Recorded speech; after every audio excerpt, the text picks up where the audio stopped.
نثر نگار، ادیب، صحافی، کالم نگار، شاعر بارہویں جماعت چراغ حسن حسرت 1904 سے 1955 تعلیم، صحافتی اور ادبی خدمات، تصنیفات، طرز تحریر کی خصوصیات۔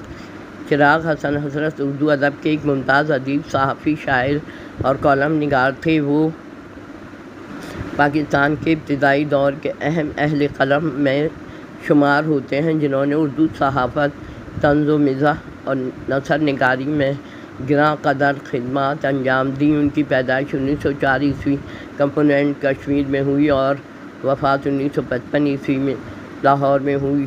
تعلیم، چراغ حسن حسرت نے ابتدائی تعلیم لاہور سے حاصل کی۔ بعد ازاں گورنمنٹ کالج لاہور سے BA کیا اور علی گڑھ مسلم یونیورسٹی سے MA کی ڈگری حاصل کی۔ صحافتی خدمات، چراغ حسن حسرت ایک اعلیٰ پائے کے صحافی تھے۔ انہوں نے متعدد اخبارات میں کام کیا، جن میں نمایاں نام دست ذیل ہیں: نمبر 1 زمیندار، یہاں انہوں نے بطور مدیر کام کیا۔ نمبر 2 انقلاب، مولانا ظفر علی خان کے اخبار میں بطور معاون مدیر رہے۔ نمبر 3 سیاست، حیدرآباد دکن، یہاں انہوں نے کچھ عرصے بطور مدیر کام کیا۔ نمبر 4 جنگ، کراچی، یہاں ان کے کالم حرف تازہ بہت مقبول ہوئے۔ ادبی خدمات، چراغ حسن حسرت کی ادبی خدمات کئی جہات پر محیط ہیں۔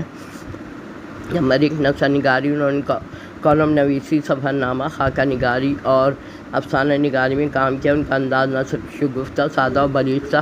طنز و مزاح اردو ادب کے صنف اول کے مزاح نگاروں میں شامل ہیں۔ ان کی تحریریں مزاحیہ ہوئے بھی سماجی شعور اور تنقید کا پہلو رکھتی ہیں۔ شاعری، چراغ حسن حسرت نے غزل اور نظم دونوں میں طبع آزمائی کی۔ ان کی شاعری روحانیت، سادگی اور جذبہ صادق نمایاں ہے۔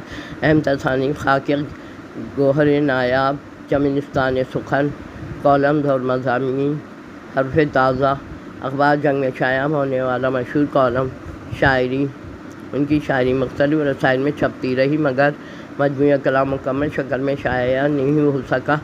طرز تحریر کی خصوصیات: اسلوب، چراغ حسن حسرت کا اسلوب دلنشین، برجستہ اور شائستہ تھا۔ ان کی تحریروں میں طنز کے ساتھ ساتھ اصلاح معاشرے کا جذبہ نمایاں ہوتا۔ ان کے جملے سادہ مگر پر اثر ہوتے تھے۔ چراغ حسن حسرت کے طرز تحریر کی خصوصیات اردو نثر میں صحافت میں ان کی انفرادیت اور مقبولیت کا سبب بنی۔ ان کے اصل میں شگفتگی، شائستگی، فکری گہرائی کا خوبصورت امتزاج ملتا ہے۔ ان کی تحریر کی نمایاں خصوصیات درج ذیل ہیں: سادگی اور روانی، ان کی تحریریں عام قاری کے لیے نہایت آسان و عام فہم ہوتی ہیں۔ پیچیدہ الفاظ یا ثقیل الفاظ کا استعمال نہیں کرتے تھے۔ طنز و مزاح کا نفیس انداز کا مزاح فحش یا بھونڈا نہیں ہوتا، بلکہ شائستگی اور تہذیب کے دائرے میں ہوتا تھا۔ چہرے سماجی مسائل کی طرف بھی اشارہ کرتے ہیں۔ ان کے مزاح ظرافت کے ساتھ ساتھ مقصدیت بھی ہوتی ہے۔ خاص ہنر یہ تھا مختصر و برجستہ جملوں میں بات ادا کرتے تھے۔ خاکہ نگاری، انہوں نے کئی مشہور شخصیات کے خاکے لکھے جو نہایت دلچسپ، حقیقت پسندانہ مزاحیہ انداز میں ہوتے تھے۔ ان کے خاکوں میں شخصیت کے اوصاف کے ساتھ خوش اسلوبی سے بیان کرتے تھے۔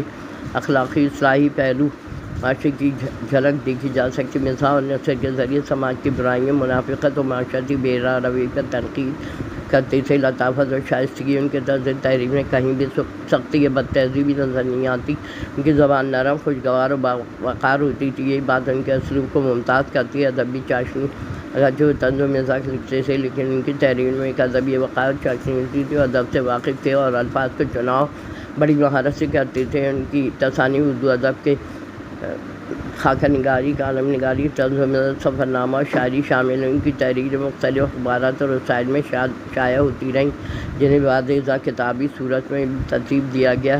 ذیل میں ان کی تصنیفات کا ذکر ہے۔ گوہر نایاب میں چراغ حسن حسرت کے لکھے گئے خاکوں کا مجموعہ ہے، اس میں انہوں نے مختلف ادبی سماجی شخصیات کے دلچسپ شگفتہ خاکے تحریر کیے ہیں، طنز و مزاح کے ساتھ۔ نمبر 2 چمنستان سخن، یہ بھی ایک خاکہ نگاری پہ مبنی کتاب ہے، اس میں معروف شعراء، ادیبوں اور اہل قلم کے خاکے موجود ہیں۔ انداز تحریر دلچسپ، شگفتہ اور ادبی ذوق سے لبریز ہے۔ حرف تازہ، یہ چراغ حسن حسرت کا کالموں کا مجموعہ ہے جو روزنامہ جنگ میں شائع ہوتے رہے۔ ان کے کالم میں طنز و مزاح، سیاسی تبصرے اور سماجی حالات سے تجزیے شامل ہیں۔ یہ تحریریں آج بھی اپنی ادبی چاشنی اور فکری گہرائی کے باعث پڑھی جاتی ہیں۔